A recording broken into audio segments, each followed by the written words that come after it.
Boa tarde a todos, sejam todos bem-vindos à Casa de Fabiano de Cristo em mais um momento de prece e de reflexão. Hoje, então, vamos comentar a mensagem 108 do livro Minutos de Sabedoria de Torres Pastorino. Procure dar o mais que puder, uma boa palavra, um sorriso, um gesto de incentivo, um pensamento generoso, e você há de sentir em seu coração a grande verdade. É muito melhor dar que receber. Ainda não percebeu isso? Experimente então. Ajude alguém desinteressadamente e observe como lhe virá bater a porta, com as mãos cheias de alegria, a maior felicidade que você possa conhecer em sua vida. Segundo Emmanuel, caridade é o amor espontâneo e infatigável que colocamos em nossos menores gestos, para que a vida seja um cântico de progresso e alegria para todas as criaturas, exaltando em toda parte a eterna glória de Deus. No Evangelho segundo o Espiritismo, no capítulo 15, Fora da caridade não há salvação, no item 4, onde diz o mandamento maior, um fariseu pergunta a Jesus: Mestre, qual o mandamento maior da lei? E Jesus respondeu: Amarás o Senhor teu Deus de todo o teu coração, de toda a tua alma e de todo o teu espírito. Esse é o maior e o primeiro mandamento. E aqui está o segundo, que é semelhante ao primeiro. Amarás o teu próximo como a ti mesmo. Toda a lei e os profetas se acham contidos nesses dois mandamentos. Caridade e humildade, tal a senda única da salvação. Egoísmo e orgulho, tal a da perdição. Esse princípio se acha formulado nos seguintes precisos termos. Amarás a Deus de toda a tua alma e a teu próximo como a ti mesmo. Toda a lei e os profetas se acham contidos nesses dois mandamentos. E para que não tenha nenhum equívoco sobre a interpretação do amor de Deus, Jesus ainda acrescentou: e aqui está o segundo mandamento, que é semelhante ao primeiro. Isto é, que não se pode verdadeiramente amar a Deus sem amar o próximo, nem amar o próximo sem amar a Deus.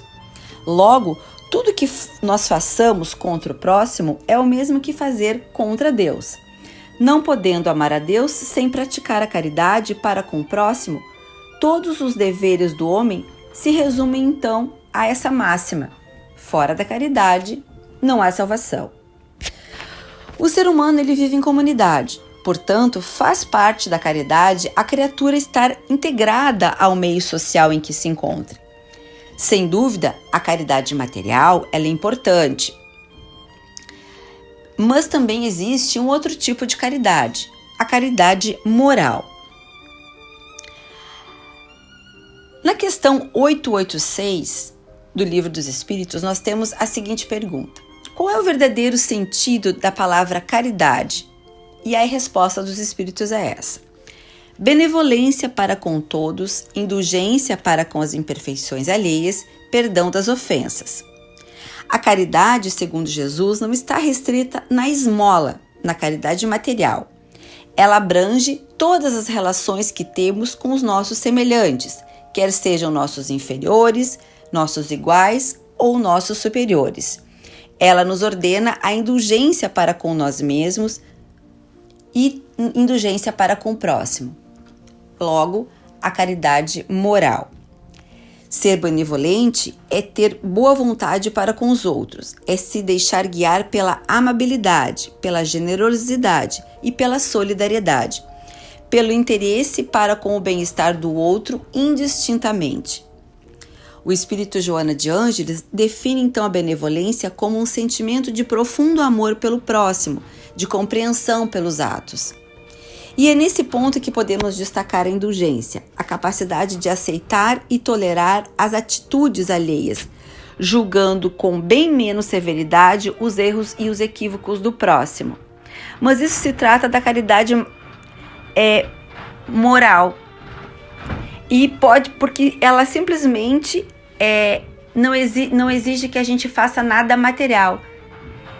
Exige sim que a gente coloque-se no lugar do próximo, julgando menos, condenando menos as pessoas.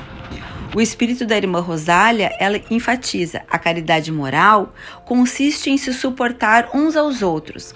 Há um grande mérito, crede-me, em saber se calar para deixar falar um mais tolo. E ainda aí está um gênero de caridade. Saber ser surdo quando uma palavra de zombaria escapa de uma boca habituada a escarnear. Não ver o sorriso de desdém que acolhe a vossa entrada entre pessoas que frequentemente, erradamente, se creem acima de vós, enquanto que na vida espírita, a única e real, estão algumas vezes bem longe disso. Eis um mérito não de humildade, mas de caridade, porque não anotar os erros de outrem é caridade moral. E por que da nossa dificuldade perante os defeitos alheios? Simplesmente porque não sabemos entender e trabalhar as nossas próprias deficiências.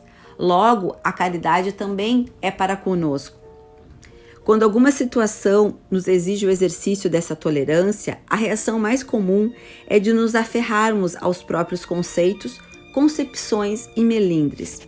Porque quando nos conscientizamos do esforço que precisamos empreender para superar as nossas limitações, nos habilitamos à compreensão da luta alheia. Quando nos percebemos na condição de aprendizes da vida, constatamos que o outro também o é. Por fim, a caridade também é o perdão. Perdoar é libertar-se, ou seja, desvincular-se da raiva e do ressentimento que mentalmente nos prende ao outro. Caridade do perdão é uma atitude que posiciona a pessoa que assim se comporta acima da média da sociedade contemporânea, onde existe tantos julgamentos. E é isso que enfatiza Joana de Ângeles, quando diz que o perdão, por sua vez, é o auge das conquistas íntimas, que desidentificam o ser das próprias imperfeições, porque se dá conta do quanto necessita ser perdoado, naquilo que se refere às próprias fraquezas e delitos que tem cometido. A caridade é tão fundamental para o ser humano que ela é uma das leis de Deus para a evolução das criaturas. Não foi sem razão que os espíritos superiores ensinaram que fora da caridade não há salvação. Os homens precisam um dos outros para aprenderem juntos, para trocarem afetos, para se auxiliarem mutuamente. Sem a caridade ocorreria a frieza, a indiferença, o intensificar das dores e dos problemas da humanidade. E para encerrar, trago aqui